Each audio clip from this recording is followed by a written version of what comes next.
시작하도록 하겠습니다. 그래서 뭐 남영궁, 장이동, 김진흥, 가옥이 들려준 옛날 이야기, 그래서 이제 우리가 조선 시대에 조금 더 포커스를 맞춰서 그 당시에 여러 가지 동네 이야기, 사람 이야기, 그 다음에 어떤 집에 대한 이야기를 이제 할 텐데요. 뭐 달에 아까도 이제 박용근 선생님께서 달과 장이동에 대해서 말씀을 해주셨는데, 사실 뭐 이 달이 오늘날 우리가 이렇게 많이 쳐다보질 않죠. 예, 달이라고 하는 존재를. 근데 사실은 예전에 달이 이렇게 하늘에 떠 있으면 모든 사람들이 다 달을 보고 뭔가 이렇게 기원을 하고 애틋한 마음이 생기고 그랬었는데, 요즘은 뭐 가로등도 훤하고 그러니까 이제 달을 볼 기회가 점점 없어지고 있습니다. 그래서 뭐 장이동이라고 하는 곳도 이제 많이 변해서 옛날의 정치를 느끼기가 좀 어려운데, 전에도 이제 말씀드렸듯이 얘가 좀 언덕이 많고 한 산동네 분위기도 있고 해서 달이 떴을 때 좀 더 그 휘영청한 느낌이 좀 다가올 것 같고, 그래서 또 달을 한번 이제 표지로 한번 넣어봤고요. 또 박영근 선생님께서 또 이제 연구를 또 해주신다고 하니까, 예. 그래서 이번에 이제 소제목은 이제 조선시대 장인은 어떤 동네였을까요? 전에 이제 그렇게 말씀드렸었는데, 이제 역시 어떤 사람들이 살기 때문에 동네가 되는 거라서 사람들과 동네를 이제 같이 볼 수 있도록 그렇게 했습니다. 그래서 뭐 이건 여러 번 이제 보여드렸던 건데, 저희가 지금 해야 하는 또 하고 있는 작업은 아마 이 집을 중심으로 해서 각각의 어떤 요소별로 우리가 내용들을 찾아보고 그것들을 잘 이렇게 합쳐서 하나의 스토리텔링을 만들어내는, 또는 그러한 방법을 한번 연구해보는 그런 과업이 아닌가 생각을 합니다. 그래서 뭐 제가 이제 HUS라고 이제 각각의 좀 머릿말을 따서 이제 해봤는데 뭐 꽤 그럴듯하게 들리는 것 같습니다. 예. 네, 이 사실 허스가 이제 하우스라고 하는 옛날 말이 있거든요. 예. 그래서 허즈밴드 할 때 관리하는 사람. 예, 그 집이라고 하는 의미가 있기 때문에 그래서 그렇고요. 그래서 이제 앞서도 이제 이 뭐 강남도 그렇습니다만은 이 서울도 굉장히 아파트가 많이 들어서 있고, 이제 그 단적인 예로 이제 이 불암산 아래쪽에 상계동 일대가 어떻게 변천했는가를 이제 보여주는, 이제 비교해서 보여주는 사진인데요.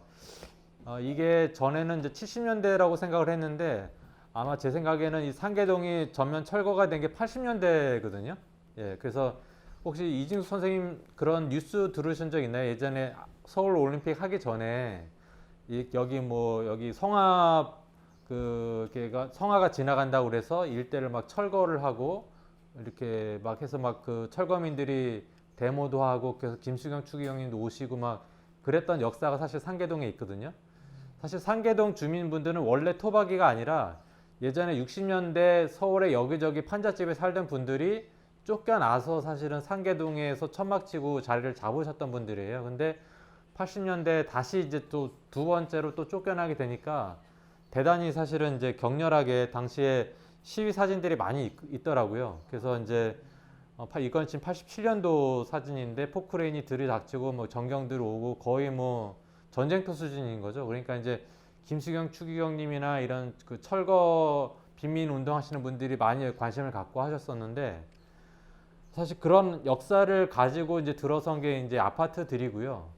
그래서 이제 앞서도 말씀드렸듯이 이 2017년도에 이제 서울 역사박물관에서 이 아파트 숲이 된 북서울이라고 하는 제목의 이제 전시를 했었습니다. 그래서 우리가 보통 숲이라고 그러면 굉장히 좋은 느낌을 주는데, 어떤 힐링이란 느낌.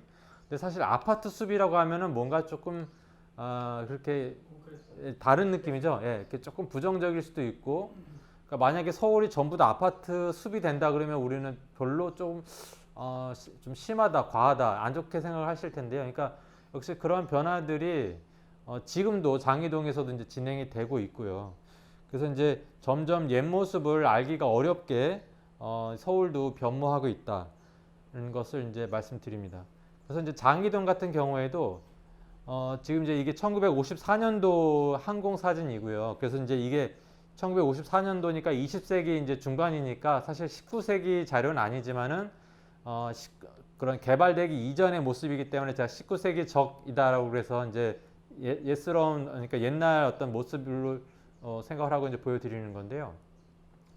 보면 물론 뭐 조선시대 꼭 이렇다고는 이제 말씀드릴 수 없겠지만은 그래도 개발되기 전이기 때문에 이거와 큰 변화는 없었을 걸로 이제 생각을 합니다. 그래서 이제 보시면은 이제 우이천이라고 하는 하천이 이제 지나가고 그렇기 때문에 하천이 이제 장마 때라든가 이럴 때 이제 범람을 하게 되기 때문에 여기 보시면 이제 부정형으로 이렇게 논이 있는 곳이 이제 아마 범람돼 가지고 비가 많이 오면 여기 수시로 이제 물이 차 가지고 홍수가 나는 그래서 여기는 보시다시피 집이 하나도 없어요. 그러니까 여기는 집 지으면 안 된다는 걸 사람들이 알고 있는 거죠. 요 경계가. 그래서 이제 집들이 있는 곳들은 이런 곳에 몰려 있는데 여기는 이제 보나마나 조금 지대가 높다는 걸 알 수가 있죠. 그래서 이제 물이 넘쳐도 여기까지는 피해가 없다는 그런 거가 이제 여기 알 수가 있고요.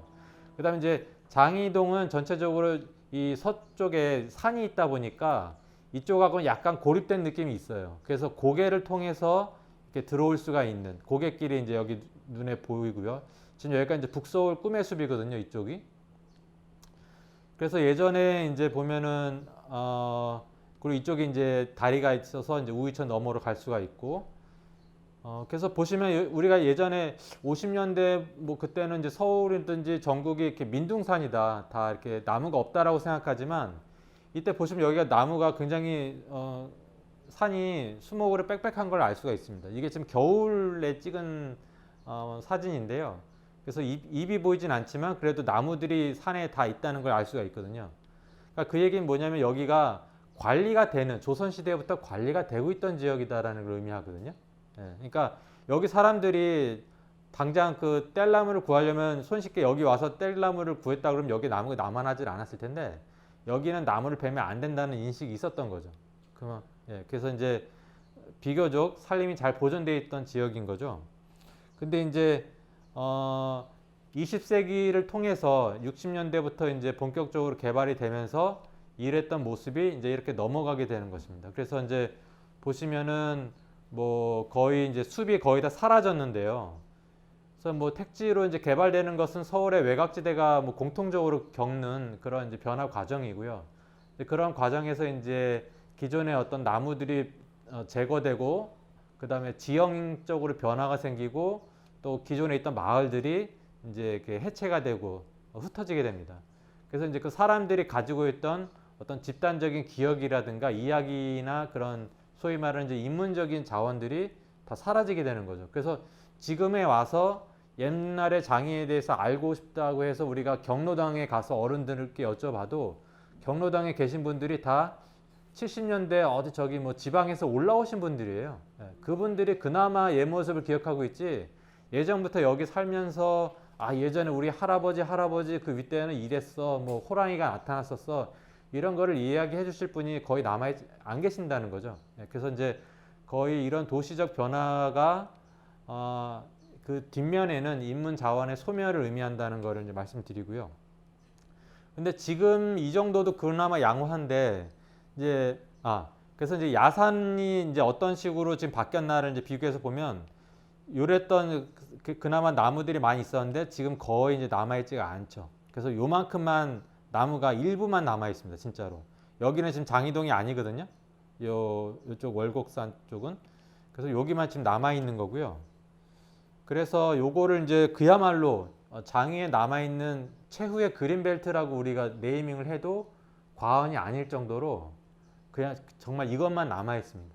그야말로 조선의 어떤 지형적인 것을 보존하고 있는 것은 극히 일부에 지나지 않는다는 말씀을 드리고요. 근데 이제 더 큰 문제가 이제 뉴타운으로 되고 하면서 이제 점점 이런 변화들이 아파트 이제 일변도로 이제 진행되고 있다는 것이죠. 그래서 잠깐 주춤하나 싶었는데 또 아파트 값이 오르면서 지금 더 이제 또 확대되고 있고 그래서 지금 뭐 극단적으로 장이동 전체가 다 아파트화 된다고 만약 가정을 했을 때 남게 되는 유일한 것은 역시 문화재, 이 김진흥 장이동 김진흥 가옥이라고 하는 문화재는 이제 훼손될 수 없을 테니까 이 문화재가 갖는 의미는 역시 이 장이동의 과거와 미래를 이어주는 이제 다리 역할을 할 것이다. 그리고 그 의미는 앞으로 점점 더 커질 것이다라고 하는 것을 이제 말씀드릴 수가 있겠습니다.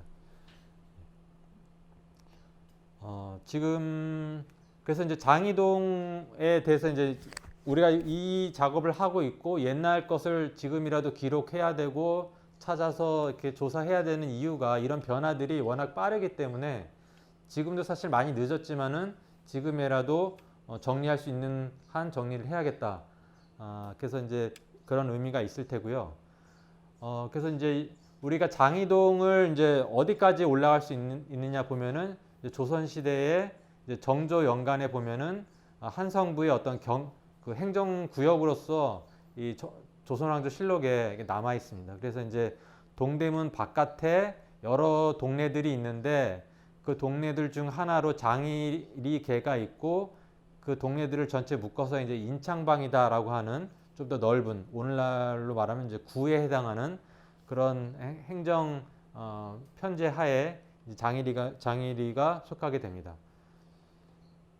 그 다음에 이제 좀 더 올라가서 영조 시대에 이 도성의 방어 체계를 이제 확립하는 그런 그걸 알 수 있는 문서가 어제 수성 윤음이라고 하는 좀 어려운데요. 그래서 어제는 이제 왕이 직접 만들라고 했다. 왕의 지시에 의해서 만들어졌다는 거가 어제거든요.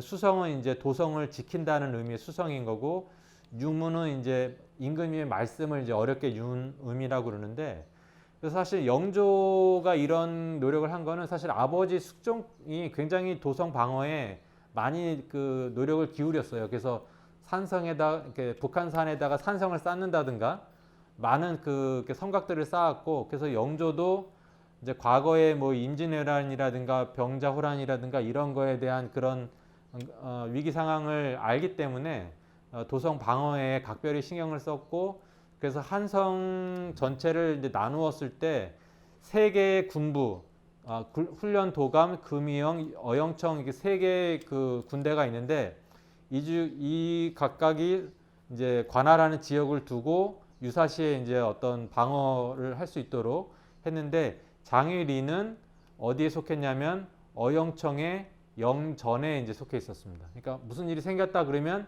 이 어영청 영전의 지휘를 받고 뭔가 이렇게 민방위 같은 것들이 꾸려지는 것이죠. 그래서 이제 그런 의미에서도 장일이는 확고하게 한성부의 한 부분으로서 행정구역이자 또 도성 방어 체계의 일부였다는 걸 이제 말씀드릴 수가 있겠습니다. 그래서 이제 지도로 말씀드리자면 이건 이제 유명한 수선 전도인데요. 수선은 여기서 이제 그 어떤 나라의 수도를 의미합니다. 수선이란 말은. 그래서 이제 수선 전도인데 보면 이제 한성부가 전체적으로 도성이 있고 도성 안쪽 지역과 도성 바깥에 있는 이제 두 범위로 나눌 수가 있는데 도성 바깥 쪽을 우리가 성저 심리 그래서 성 아래에서부터 4km 이내 심리 안에 있는 지역이다라고 해서 이제 성저 심리라고 그렇게 이야기를 합니다.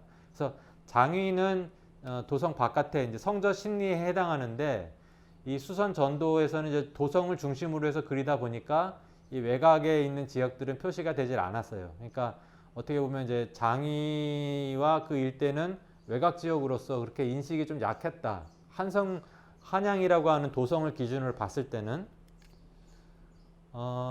그렇지만 이제 이 한성도라고 하는 지도에서는 장일이라고 하는 지명이 이렇게 명확하게 나옵니다. 그래서 이 지도가 갖는 좋은 특징은 이 동대문 흥인지문에서 이 장일이까지 오는 이 경로가 잘 이렇게 묘사가 되어 있다는 것이죠. 그래서 흥인문에서 나오면 이제 뭐 제기리를 통해서 아마 그 안암 오거리 현재 그 보재원이라고 하는 이제 그 빈민구유라는 기관이 있었는데 그 보재원을 지나서 우장현이라고 하는 고개를 지나서 이제 장일이로 넘어가는 이런 코스가 있다는 것이죠. 그래서 이렇게 길이 명확하게 있다는 것은 당시에 이 길을 많은 사람들이 이용했다는 거고 이게 이제 한성 바깥 경기도 다른 지역을 가기 위해서도 이 길이 굉장히 중요했다는 의미를 사실 갖고 있습니다. 그래서 이제 실제로 오늘날 우리가 동대문 흥인지문에서 장위까지 만약 걸어온다 그러면 어떻게 걸어올까 한다면 아까 보여드린 지도랑 똑같은 경로로 갈 수가 있어요. 그래서 동대문에서 신솔동을 거쳐서 여기서 대관고등학교 쪽으로 해서 갈 수도 있고 아니면 여기서 용두동으로 해가지고 안암 오거리로 해서 아마 이게 더 빠를 수도 있고요. 그래서 안암 오거리에서 이제 고려대학교 쪽을 지나서 종암을 지나서 이제 그 월곡을 지나서 이제 여기 우장현이라고 하는 고개를 지나서 이제 장이동으로 올 수 있습니다. 그래서 장이동 안까지 오는데 1시간 37분. 그러니까 심리 한 15리 정도 되는 거리거든요. 옛날 그 거리 개념으로 따지면 그러니까 사실 그렇게 멀지는 않아요. 그러니까 빠른 걸음이면 거의 뭐 1시간 10분 정도면 금방 올 수 있기 때문에 여기는 사람들이 수시로 어떤 볼일 있을 때 도성으로 갔다가 볼일 보고 올 수 있는 거리고 그렇게 사실은 생활 공간적으로 봤을 때 그렇게 멀리 있는 것은 아니다. 장이라고 하는 곳이 그걸 알 수가 있습니다. 그다음에 이제 요건 마지막 이제 지도인데요. 이거는 이제 김정호 선생이 만든 대동여 지도인데 여기에는 이제 좀 장일이라고 하는 지명은 보이지 않지만 장일이 주변에 여러 그뭐 우장현이라든가 그다음에 경종이 묻혀 계신 의릉이라든가 여기 중랑천을 건너는 석교라든가 이런 것들이 잘 묘사가 되어 있거든요. 여기 벌리는 지금 이제 번동에 해당하는 곳이고요. 그래서 지금도 마찬가지로 아까도 이제 그 항공사진에서 보여드렸지만은 장위의 서쪽은 이렇게 산들이 있었고 과거에는 좀 더 이 산들이 뚜렷하게 있었겠죠. 그러다 보니까 조금 접근하기가 어려운 부분도 있었는데 이 고개를 통해서 지나갈 수 있다라고 하는 걸 이 지도를 통해서도 알 수가 있고요.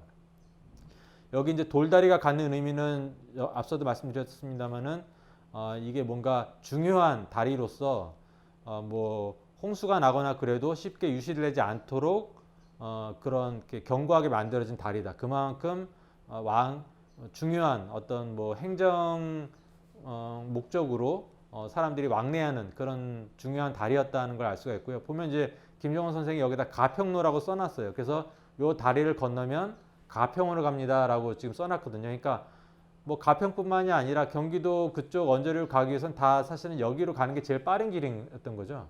예, 그래서 이 중랑천이 서울의 동쪽 경계로서 보면 이제 중랑천 여기 중랑포를 건너면 이제 양근로라고 해서 여기가 양평으로 가는 길이고 그다음에 좀 더 아래쪽에는 이제 뭐 광주, 광진 이렇게 가는 그러니까 요 다리들을 통해서 이제 그렇게 갈 수가 있습니다. 그래서 지금도 이제 이 서울 동대문에서 가평까지 자동차로 운전해서 간다고 그랬을 때 최적 경로가 뭐냐라고 검색을 하면 똑같은 경로가 나와요. 그래서 동대문에서 출발해서 뭐 신설동으로 해서 뭐 안암 오거리로 해가지고 동덕여대 지나서 여기 다리가 지금 원릉교거든요. 예, 원릉교 지나서 이제 넘어가는 거죠. 태릉으로 해서. 그러니까 예전에 김정호 선생이 했던 그 길의 감각이나 지금이나 여전히 유효하다. 뭐 많은 것들이 변했지만 길은 그래도 여전히 옛날 역할을 하고 있다는 걸 이제 알 수가 있습니다. 그래서 이제 실제로 보면은 여기에 이제 정조가 1785년도에 이 우장현에 왔다는 그 기록이 있어요. 그래서 이거는 이제 일성록이라고 그래서 일성록은 사실은 왕이 직접 기록한 어떤 일기 형식의 기록물이거든요. 그래서 이 일성록에 보면은 이제 정조가 1785년 2월, 그러니까 보통 정조는 겨울에 많이 다녀요. 겨울에 많이 다니는데, 그래서 이제 창경궁에서 이제 홍화문, 창경궁 그 앞쪽에 있는 문이 홍화문인데 서울대 병원 쪽으로 나 있는 문이 나와서 이제 동묘를 지나서 우장현에 와가지고 이제 말에서 내려가지고 조그만 소차에 들어갔다 이제 그런 내용들이 짤막한 내용들이 있습니다. 그래서 이제 태릉하고 강릉으로 이제 가는 길이었는데 그거를 이제 좀 이렇게 연결해 보면은 이렇게 되는 거예요. 그래서 뭐 정조가 종로 동대문까지 사실 이렇게 왔을 수도 있는데 이제 일단 편의상 이렇게 종로로 해서 왔다고 보면 여기서 이제 나와서 여기 이제 이 동대문 앞에 아까도 이제 역이 있다고 말씀드렸죠. 그래서 말들이 있어서 아마 여기서 말을 아마 갈아탔을 수도 있고 그래서 이제 여기까지 왔다가 종암동 지나가지고 왔다가 이제 여기서 이제 가마로 갈아타서 여기까지 이제 분명 이때도 이제 석교를 지나서 이렇게 태능하고 강릉으로 갔을 겁니다. 그래서 그러니까 어떻게 보면은 이제 장의가 좀 이렇게 약간 외곽 지역이지만 가끔씩 이렇게 임금의 행차를 볼 수가 있는 그런 지역인 거죠. 그러니까 사실 임금이 행차라면 주변 사람들은 좀 힘들어요. 왜냐하면 길도 청소도 해야 되고 정비도 해야 되고 일이 많은데 뭐 아이들 입장에서 굉장히 볼거리인 거죠. 임금님이 나라님이 이제 행차한다는 게 그래서 장의가 의외로 그래도 좀 그 높은 분들이 많이 다니는 그런 길목이었다는 것도 이제 아울러 알 수가 있습니다. 그래서 이제 아까 장의동이 이렇게 항공사진으로 봐서도 살림이 울창하게 남아 있었던 이유가 바로 장의가 사상근표 안쪽 지역이었기 때문에 그래요. 그래서 사상근표는 이 도성을 중심으로 해서 이 네 방이 있는 산 중에 이렇게 무단으로 이렇게 시신을 매장하거나 또는 소나무를 함부로 벌목하는 것을 엄격하게 금지했어요. 그 금지했던 거가 이제 사상근표인데 여기 실선으로 지금 그려져 있는 부분이 바로 그 근표 지역이거든요. 금지되어 있는 지역이에요. 그래서 보시면 장의가 이 실선이 바로 이렇게 우이천을 경계로 하고 있어요. 이 동쪽에서는. 그래서 우이천을 경계로 해서 뭐 장의, 뭐 하벌리, 송계교 이쪽에 이제 해당하는데 그래서 이 우이천 서쪽 지역이기 때문에 이제 여기서는 엄격하게 그 소나무나 이런 나무를 벌목하는 게 금지가 되어 있었습니다. 그래서 이제 굉장히 중요한 이건 영조 때의 자료이고요. 그래서 이제 실제로 승정원 일기에 보면은 승정원 일기에 1684년도 8월에 아마 이제 그 앞전에 굉장히 비바람이 많이 몰아쳐가지고 소나무들이 많이 쓰러져 있었는데 그 쓰러진 소나무를 쓰러져 있었지만 그걸 또 잘라서 가져가는 것도 아마 금지를 했던 모양이에요. 그래서 관료들이 나와가지고 조사를 해보니까 이렇게 비바람이 쓰러진 나무가 있었는데 그거 이렇게 잘려 나가는 흔적들이 있더라. 이제 그런 거를 다 조사를 했던 거죠. 그래서 중앙 정부에서 이런 산림을 직접적으로 관리하는 그런 지역이기도 했다. 그만큼 조선 시대를 통해서는 산림이 잘 보존되어 있었다는 것을 알 수가 있습니다. 이제 그러다 보니까 이제 호랑이가 나타날 때도 있었죠. 그래서 이제 영조 때 2번 나타난 기록이 있고요. 보면 이제 공교롭게도 장일이 출신들이 많이 봉변을 당했어요. 그래서 8월 달에 이제 추수를 했었는데 추수한 것을 이제 논에서 지키다가 그 김인복이라고 하는 사람이 이제 지키다가 호랑이한테 이제 물려가지고 의릉 근처에 이제 시신이 발견된 거죠. 네, 그래서 이제 의릉이면은 이제 그 왕릉인데 거기서 이런 일이 일어났으니까 이제 발칵 뒤집혀가지고 군대를 보내서 병사 50명을 보내서 이제 잡겠다라고 했는데 잡았다는 기록은 안 나와 있어요. 그래서 아마 잡지 못한 것이 아닐까. 그리고 이제 4년 후에 또 나타나는데 이번에 이제 18살짜리 아이가 호랑이한테 잡혀갔다. 이제 이런 거가 있죠. 그래서 뭐 특별히 장이동 사람들이 호랑이가 좋아한 게 아닐까 이제 좀 그런 생각도 드는데요. 그 호랑이가 요즘 뭐 유튜브 같은데 영상 보시면은 뭐 호랑이한테 봉변당하는 그런 영상들이 있는데 보면은 호랑이가 사람을 그냥 이렇게 발로 딱 채면은 그냥 사람이 그냥 그대로 쓰러져서 끌려가더라고요. 그런 영상들이 있습니다. 그러니까 그만큼 이 굶주린 호랑이한테는 사람이 성인 뭐 남자도 어떻게 할 수가 없는데요. 자, 그래서 이제 여기까지는 약간 이제 좀 배경적인 이야기였고요. 제가 이제 지난번에 그 무슨 붕당 정치 어려운 얘기를 해가지고 다들 이제 조금 이제 실상하셨는데, 그러니까 이렇게 식겁하셨는데, 사실은 우리가 이 의릉에 계신 그 경종 임금을 우리가 생각하면 사실은 지근거리에 계시지만 잘 몰라요. 그분의 업적이나 이런 것들이 그렇게 많지 않으시고, 하지만 사실 그분 전후로 해서 굉장히 그 조정이 피바람이 불었거든요. 그래서 사실은 또 장이동하고도 연결이 되기 때문에 약간 숙종과 경종 그 연간의 어떤 정치적인 좀 그런 부분들은 사실 드라마의 소재이기도 하고 늘상 나오는 소재이기도 해서 간단하게 한번 짚고 넘어가도록 하겠습니다. 그래서 우선 숙종은 뭐 굉장히 오랫동안 제위를 하셨고 또 나름 많은 그 업적이 있으시지만은 또 많은 과오들도 있어요. 특히 자기 제위 기간 중에 많은 신하들이 서로 이렇게 싸우면서 희생되고 했기 때문에 또 특히 이제 여인들 치마폭에서 왔다 갔다 해가지고 굉장히 이제 뭐 드라마의 소재로 이제 자주 이제 나오는데 1차적으로 이분은 좀 부인 복이 없어요. 그래서 첫 번째 맞이한 그 인경화군가 금방 일찍 돌아가시고 그 다음에 이제 계비로 이제 인현왕후가 들어오시는데 후사가 없었어요. 오랫동안 후사가 없었고 그 다음에 인현왕후 돌아가신 후에 또 인원왕후가 들어오셨는데 역시 이분도 이제 후사가 없었어요. 그러니까 비를 세 분이나 이제 두었는데, 예, 비를 세 분이나 두었는데 그 모두 여기서 이렇게 후사를 잊지를 못해서 굉장히 사실은 이분은 숙종은 고민을 많이 하셨을 것 같아요. 뭐 본인이 어떤 뭐 여성 편력을 떠나서 대를 이을 그 아들이 없으니까 굉장히 불안했었는데 어느 날 이제 희빈 장씨가 떡하니 아들을 낳는 거죠. 그러니까 사실은 처음부터 빈이 아니었죠. 신분이 낮았는데 이제 아들을 낳으니까 이제 희빈이 된 거예요. 그래서 이분이 바로 이제 낳은 아들이 경종이죠. 지금 저 의릉에 계신 분이 이 바로 경종이시고 그 후에 이제 또 그 동생으로 이제 영조가 이제 나중에 태어나는데 그래서 이 과정에서 굉장히 많은 피바람이 불게 됩니다. 그래서 이제 그거를 1차적으로 일단 말씀드리면요. 일단 기사 황국이라고 해서 1689년도에 이제 상황을 보면 이미 이때는 인경황후는 이제 돌아가신 상황이고 인현황후가 이제 계비로 들어와 있는데 꽤 오랫동안 이제 후사가 없었고 그러다가 이제 장씨가 88년도에 아들을 낳은 거예요.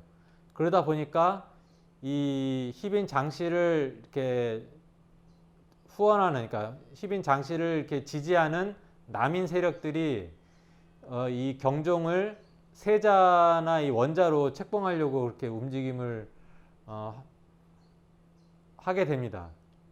그러니까 이제 엄연히 왕비가 있고 이 왕비가 아직 젊기 때문에 아들을 낳을 가능성이 여전히 있는데도 불구하고 너무 성급하게 이 장씨에게서 나온 아들을 원자로 삼으려고 하니까 이 인현황후를 지지하는 그 서인 측에서 굉장히 반발을 하게 되죠. 송시열이라든가. 그래서 이제 그런 와중에 이제 숙종이 이제 이 송시열을 내치게 됩니다. 이런 그런 그 조선 그 중후기의 그 유교의 대가인 송시열을 이제 내치고 이렇게 사살을 시키죠. 예. 김수왕을 비롯해서. 그래서 이때 이제 한번 피바람이 불었고 그러면서 이제 희빈 장씨가 이제 왕비로 책봉이 되고 한번 이렇게 발칵 뒤집히게 됩니다. 예. 그런데 이제 이 상황이 94년도에 이제 이 궁녀 최씨가 또 아들을 낳아요. 그 분이 이제 영조 임금인데, 근데 이제 아들이 이제 두 아들이 생겼는데 이때 이제 이 숙종이 점점 희빈 장씨보다 이 최씨를 더 마음에 두게 된 거죠. 이제 그러면서 이제 이 희빈 장씨가 이제 궁녀 최씨를 뭐 독살하려고 한다 그런 뭐 독사설도 유포가 되고 막 그런 와중에 이제 갑술환국이 일어났고 그래서 장씨가 이제 결국에는 죽음을 맞게 됩니다. 예. 혹시 드라마 보신 적 있나요? 이런 희빈 장씨 막 죽고 이런 거 많이 보셨죠? 네. 그래서 숙종에게 한때는 총애를 받았지만 이제 눈밖에 나면서 이제 죽게 되고 이게 이제 1694년도의 일입니다. 네. 이제 그러다가 이제 숙종 말년에 이르러 가지고 이제 아들이 두 명이 있는데 일단은 경종을 세자로 세웠어요. 경종을 세자로 세웠는데 몸이 약하고 아들이 없어요. 그러니까 이제 주변의 신하들이 여전히 이제 이 동생인 영조를 차세대 이제 그 임금으로 이제 생각을 하는데 경종이 오래 못 갈 걸로 이제 생각을 하는 거죠. 이제 그런 와중에 조정 대신들이 이제 노론과 소론으로 나뉘면서 소론에서는 이제 그 경종을 이제 지지하는 거고, 그다음 노론에서는 이제 이 영조를 지지하면서 이 양쪽의 당파 간에 이제 격렬한 대립이 일어나게 됩니다. 근데 이제 그게 이제 결정적으로 숙종 때까지는 큰 문제가 없었는데 이제 경종이 왕이 되고 나서 이제 경종이 계속 아들이 없자 이제 세자 대신에 영인군을 세제로 세워요. 그러니까 이제 왕의 이제 동생인데 왕이 죽으면 유사시에는 그 동생이 이제 왕이 되는, 그래서 세제로 세우고 그 심지어는 이제 그 동생에게 대신 정치를 맡기는 대리청정까지도 이제 하려고 했었는데 그 와중에 이제 소론과 노론 사이에 이제 격렬하게 서로 이제 다툼을 하다가 결국에는 노론 쪽에 인물들이 대거 이제 숙청이 되게 됩니다. 그래서 이제 그 대표적인 인물로 김창집, 이이명, 이건명, 조태채 이렇게 노론을 대표하는 사 대신이 모두 1722년도에 이제 사사가 되게 되죠. 그래서 이런 그 경종과 그 숙종, 영조 이 연간에 많은 그 조정 대신들이 희생을 당했었고요. 이제 그것들이 사실 장이동에도 연결이 되고 있습니다. 네. 그래서 조금 빨리 진행을 하겠습니다. 그래서 이제 그 우선 장일이에 그 찾아보면은 이 재상급 인물들이 몇 명 나와요. 그래서 보면 이제 여러 명이 나오기 때문에 우리가 어떤 그 옛날 역사에서도 보면 여러 인물들을 이렇게 한 명씩 조명하는 걸 우리가 열전이라고 이야기를 하거든요. 그래서 여기서도 이제 장일이의 재상 열전이다라고 이제 타이틀을 달아도 뭐 지나치지 않을 정도로 많은 분들이 계신데요.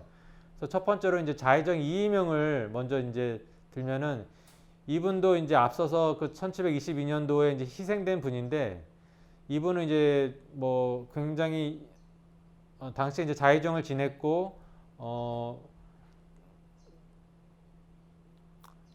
뭐 관직 생활을 오래 했고 숙종으로부터도 신임을 받아서 이제 15년 넘게 노론의 어떤 핵심적인 인물로 활동을 하게 됩니다. 그렇지만 이제 경종이 즉위하고 나서 그 소론과의 어떤 권력 다툼 속에서 패배하면서 이제 돌아가시게 되죠. 근데 이분의 장이동에 대한 기록을 찾다 보면 이분이 이제 1713년도에 그 어떤 대신에 그 탄핵을 받아서 자의정으로 있다가 그 장의리로 근신을 한다는 그런 내용들이 있습니다. 그래서 뭐 그 내용을 뭐 자세하게 보지는 않을 텐데요. 일단은 근신하기 위해서 장의리에 와서 임금의 어떤 명을 기다린다. 임금께서 황급히 성을 나가서 엄주를 기다립니다라고 이제 이런 근신하는 모습을 보이고 있는데요. 그러니까 이제 우리가 추측할 수 있는 거는 장이동에 어떤 연고가 있거나 어떤 뭐 별장이라든가 어떤 별서 같은 어떤 그런 별도의 공간이 있었기 때문에 그곳에서 근신한 것이 아닐까 하는 이제 추정을 할 수가 있습니다. 두 번째 인물은 이제 영의정 김창집이라고 하는 분인데요. 이분도 앞서 이제 이이명과 같은 시기에 이제 사사가 되는 같은 운명을 걷게 되는 분인데 이분은 이제 사실은 앞서 이이명 자의정 이이명보다 훨씬 더 사실은 유명한 분이고 집안적으로도 굉장히 유명한 분입니다. 그래서 이분도 좌의정 김상원의 이제 증손이고 아버지는 영의정을 지내신 이제 김수항인데요. 사실 이 아버지도 이제 사사를 받게 되고 송시열과 같이 사사를 받는 좀 이렇게 우여곡절이 많은 집안이죠.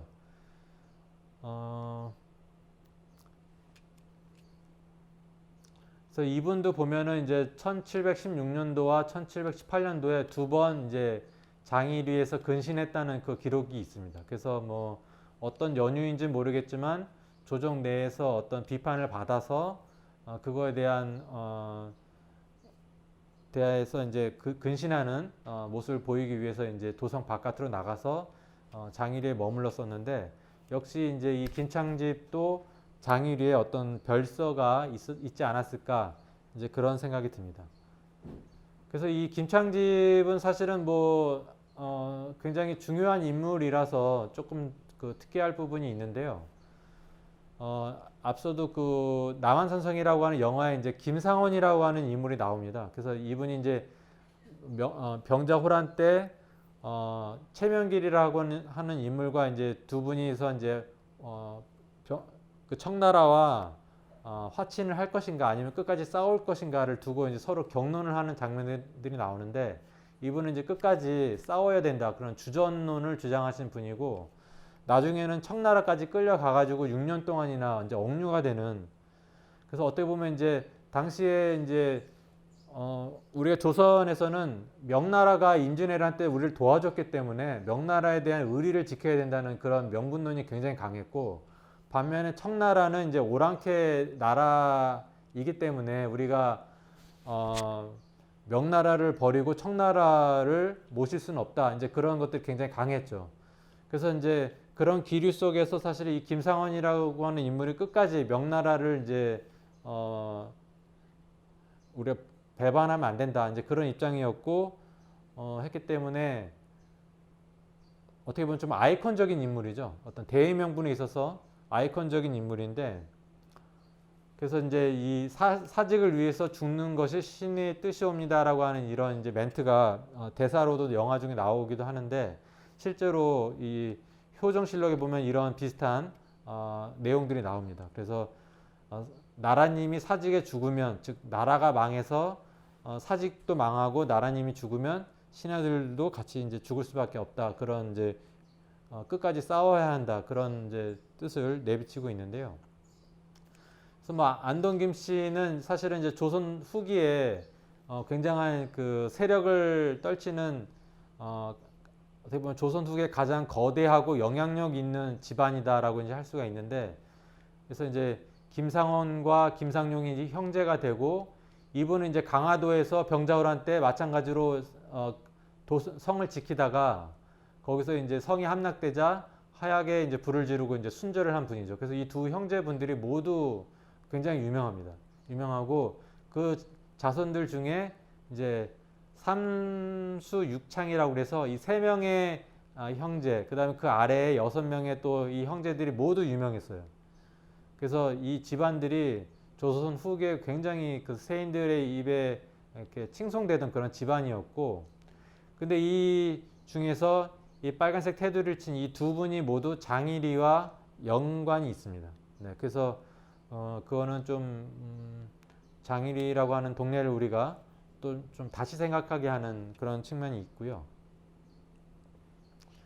그래서 그 김창업의 이제 셋째 동생이 되는 이제 김창집의 셋째 동생이 되는 이제 김창업도 역시 마찬가지로 이제 장이동에서 이제 은거를 했었는데 관련 기록들이 남아 있습니다. 그래서 워낙에 그 아버지와 자기 큰형님이 정치적인 그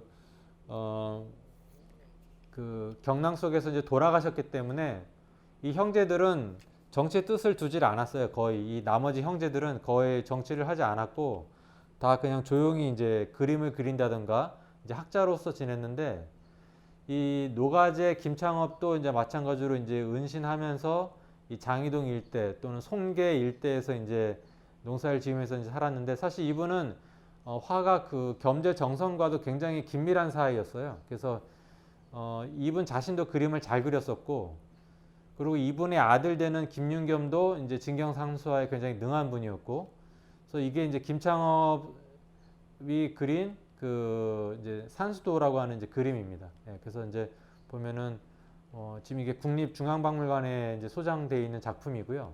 그러니까 상당한 화가이기도 했습니다. 그래서 이런 분들이 장일위에 또는 그 일대에 이제 살고 있었다는 것을 우리가 이제 좀 새롭게 인식할 필요가 있습니다. 네. 그래서 이제 근데 원래 안동김 씨가 좀 더 세분화돼서 이제 장동김 씨라고도 이야기를 하는데, 원래 이분들은 이쪽 장이동 쪽이 아니라 서촌 쪽에 많이 몰려 살았어요. 그래서 이제 이 창의문이 그 지금도 부안동 올라가는 쪽에 창의문이 있는데, 그 아래쪽에 동네를 이제 그 문을 따서 이제 창의동이다라고 했다가 그게 이제 장이동으로 이름이 바뀌게 되거든요. 그래서 여기가 이제 지금의 이제 통이동, 효자동 요쪽 일대가 이제 장이동인데, 여기에 이제 아까 그 병자호란 때 활약했던 김상원이 살았던 걸로 전해지고 있습니다. 그리고 그 좀 맞은편 쪽에 청풍계라고 하는 굉장히 수려한 그 계곡에는 그 형이 되는 이제 김상용이 살았던 곳으로 전해지고 있고요. 그래서 여기는 지금 가보셔도 굉장히 그 풍광이 좋기 때문에 뭐 이 겸재정선이 이제 그린 그 이게 백운동이라고 하는 요 골짜기를 그린 그림인데요. 사실 겸재정선이 뭐 이쪽에 청풍계도 그림을 그렸고 그래서 많은 제 작품들이 있는데 지금 봐도 그림으로만 봐도 굉장히 아름답습니다. 예, 그래서 뭐 여기가 사실은 이제 안동 김씨, 장동 김씨가 이제 세거지로 했던 곳이 바로 이 서촌 지역인데 또 여기와 별도로 벼럽을 짓는 곳으로는 이제 장이동 쪽으로도 많이 왔던 것이 아닌가 그런 생각을 할 수가 있습니다. 그 다음에 이제 재상 열전 이제 3탄으로 이제 이분은 이제 이성원이라고 하는 분도 나중에 1789년도에 마찬가지로 어떤 정치적으로 비판을 받자 도성을 나와서 이제 장의리에서 근신했다는 이제 내용들이 있고요. 그러니까 뭐 장의리가 정말 어떤 동네였길래 이렇게 그 재상급 인물들이 여기까지 와서 별장 같은 거 어떤 연고지가 있어서 와서 이렇게 근신을 했을까? 좀 지금 생각해도 약간 좀 의아한 부분이 있는데요. 그 다음에 이제 드디어 이제 이분이 나옵니다. 최재공이 나오게 되죠. 네.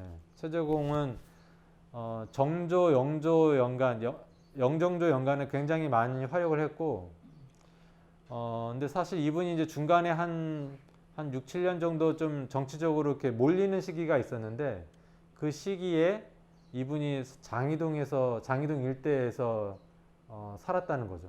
굉장히 좀 이건 놀라운 사실인데요. 사실 이제 이 최재공은 영조 때 이런 얘기를 들었어요. 최재공은 나에게 있어서는 순수한 신하이고 정조 너에게 있어서는 충신이다. 라고 이제 이런 말을 해서 내가 죽더라도 이 최재공을 네가 아끼고 이렇게 충직한 신하다라고 하는 거 이런 말씀을 하셨는데 이게 고종실록에 전해지는 말이에요. 그러니까 이게 풍문이 아니라 실제로 영조가 이제 이런 얘기를 했다는 건데 그만큼 그 영조와 정조에게 신뢰를 받았고 특히 이분이 이제 사도세자를 내친을 때 많이 반대를 했었어요. 그러다 보니까 정조가 더 좋아할 수밖에 없었고 네. 그래서 이분은 굉장히 일대기를 봐서도 뭐 아주 일찍부터 이렇게 벼슬길에 올라가지고 잘 승승장구하다가 31살 때 상처를 당해요. 네, 상처를 당하고 동시에 또 삼척으로 유배를 갔어요. 뭔가 이렇게 송사에 시달려가지고. 근데 유배지를 보낼 때 영조가 엉뚱한 대로 막 너무 멀리 보내지 않고 삼척이 사실은 거기가 좋은 곳이거든요. 말이 유배지지 거기는 굉장히 유람할 곳도 많고 사실은 어떻게 보면 좀 쉬다 오라는 느낌으로 보내는 것 같기도 해요. 그래서 이제 정말 그 삼척에 갔더니 그 삼척에 있는 정하은이라고 하는 사람이 이제 삼척 부사였는데 이 사람이 그 최재공한테 굉장히 잘해준 거예요. 그래서 여기서 1년 동안 그야말로 잘 쉬다가 이제 올라오게 되는데 그래서 아무튼 이 최재공이 이런 정하은이라고 하는 인물을 만나고 쭉 하다가 1780년쯤에 돌아서 이제 이 조정의 판세가 이게 전국이 바뀌면서 탄핵을 받게 되고 이러면서 이제 한 6년, 7년 가까이를 이렇게 좀 떠돌게 돼요. 그래서 이제 명덕동 일대에도 꽤 오래 있었고 나중에 또 노량진으로도 또 가고 그러니까 이분이 이렇게 딱 어디 정해진 거처가 있질 않았고 좀 많이 좀 떠돌아다녔었는데 이제 그러니까 이 명덕동이 우리가 알고 있는 그 장이를 포함하는 지역으로 생각이 됩니다. 네, 그래서 사실 이분의 호가 지금 번암인데요. 이 번이 지금의 번동할 때 그 번자라고 지금 많이 이야기를 하거든요. 그래서 예전에 사람들이 자기 호를 지을 때 자기가 거처하는 곳에 어떤 지명을 따서 사실 호를 많이 지었어요. 그래서 이 번암도 번동과 관련이 이제 있을 걸로 이제 보는데 생활 지역 범위가 아마 번동과 장이동 아마 그 일대가 아니었을까 이제 생활권이 이제 그렇게 이제 생각이 됩니다. 그래서 이제 이분이 보면은 이제 이 번암집이라고 하는 개인 문집이 있습니다. 근데 이분이 이제 양이 많다 보니까 전부 다 번역이 되지 않은 상태고, 그래서 이분이 이제 장이동에 이 명덕산에 들어오는 그거를 이제 시로 이제 적은 내용이 있어요. 그래서 이제 관직을 그만두고 파관을 하고 명덕산에 이제 다다르다라고 해서 기해년이 이제 1779년도거든요. 그래서 이제 이때 들어와서 이제 도성을 나오니까 이제 흥이 일어난다. 흥이 고흥. 그다음에 이제 소나무에서 어떤 신선한 산 기운이 이제 생기롭게 나를 감싼다. 그래서 원래 여기에는 내가 사두었던 산이 있는데 이렇게 파직하고 돌아와서 이렇게 머물려고 했던 건 아니지만은 아무튼 그 전부터 사두었던 산이 있다는 이제 얘기를 하는 거고요.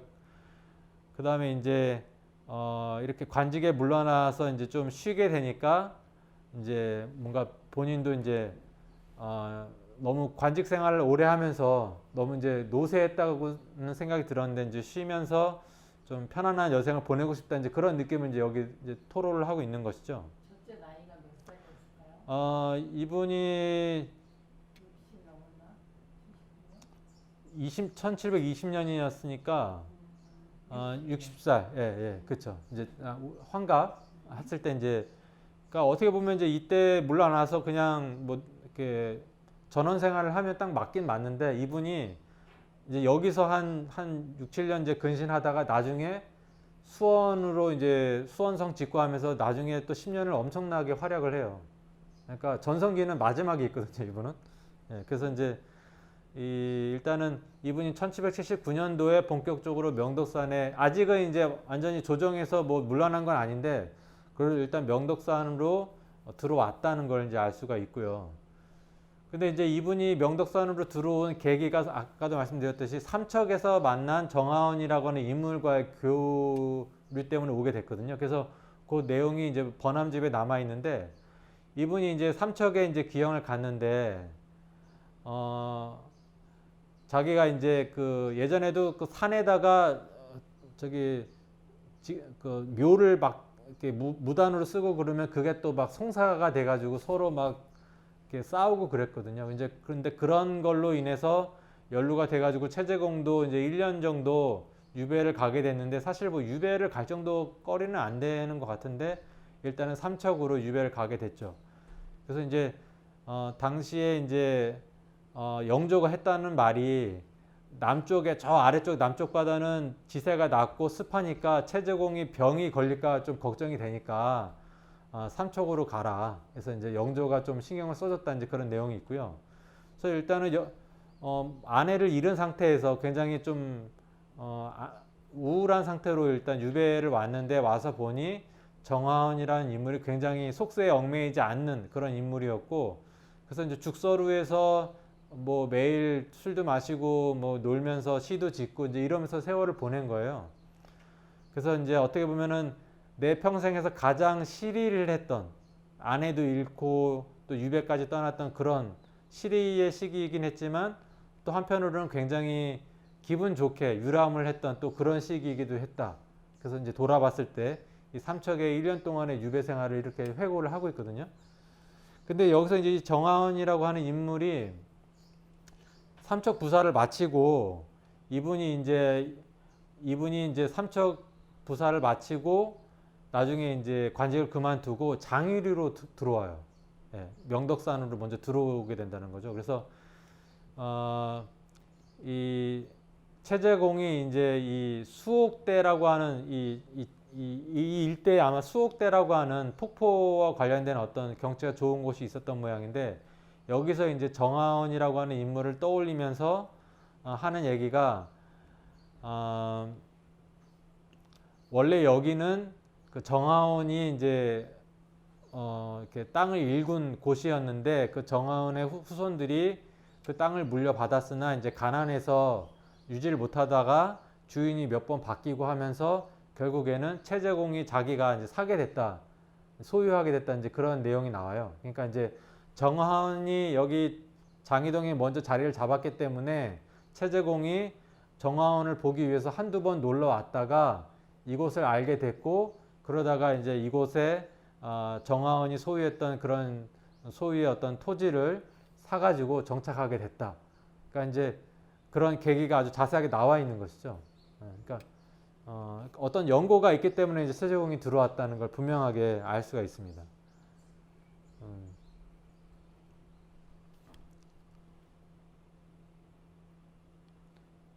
그래서 정하원이 삼척의 일을 그만두고 이 지역을 사서 늙어 죽고자 하였는데 나 또한 한두 번 방문하였다. 그래서 하루 이틀 밤을 이제 묵다가 돌아가기도 했는데 멀지 않아 정하원이 이제 죽게 되자 그 아들이 가난해서 지키지 못하고 타인에게 소유가 여러 번 바뀌었는데 이제 나의